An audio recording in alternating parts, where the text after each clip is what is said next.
আপনারা যে পুকুরটি দেখছেন এই পুকুরে আজকে চলে এসেছি। এই পুকুরে মোনাসিক্সের মাছ ছাড়া হয়েছিল কেজিতে 50-51 পিস। তো সেটি আমরা আজকে কাউন্ট দিব, আজকে দিয়ে কতদিন হলো সেটিও জানিয়ে দিব আপনাদেরকে। তো আমরা খাবার দেন, এর জন্য প্রথমে আগে খাবার দিচ্ছি। আর আপনারা আমার জামাইকে দেখছেন, উনি কিন্তু একজন গ্র্যাজুয়েট মানুষ, চাকরি বাদ দিয়ে এসে মাছ চাষ পেশায় নিয়োজিত হয়েছেন, অর্থাৎ নিজেকে নিয়োজিত করেছেন। সবাই দোয়া করবেন তার জন্য, এখান থেকে যেন তার ভালো একটা বেনিফিট আসে। একটা পুকুর আছে এবং আরেকটি পুকুর রয়েছে। আর এই যে দুটা বাবুকে দেখছেন, এটি আমার জামাইয়ের ছেলে। যে লাল গেঞ্জি গাদ দিয়ে রয়েছে ওটি হচ্ছে বড় ছেলে, আর এই যে নীল গেঞ্জি এটি ছোট ছেলে। সবাই তাদের জন্য দোয়া করবেন। তো বন্ধুরা, আর দেরি না করি, এখনই খাবার দেওয়া হয়েছে, খাওয়া দেওয়া হবে। তো আমাদের এলাকায় যে জাল দিয়ে খাওয়া দাওয়া হয় সেই জালটির নাম বলে তৌড়ো জাল। আপনাদের এলাকায় এই জালকে কি নামে বলে সেটি একটু অবশ্যই জানাবেন।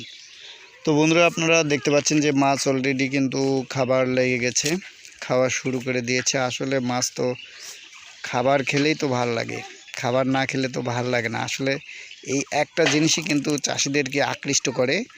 যারা মাছ চাষ করেন তারা কিন্তু মাছের প্রেমে পড়ে যান এই খাবার দিতে এসে।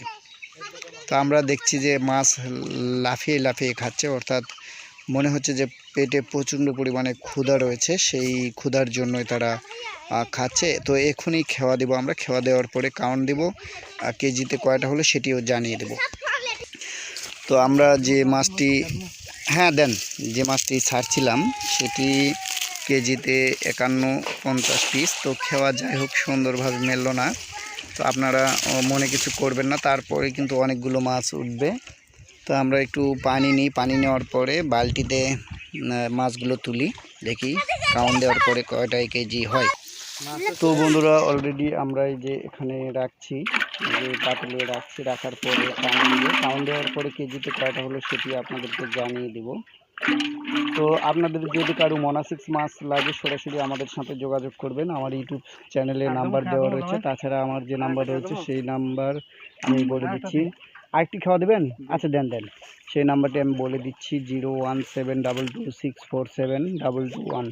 এই নাম্বারে যোগাযোগ করলে আপনারা যে কোনো মাছের পোনা নিতে পারবেন আমার সহযোগিতার মাধ্যমে।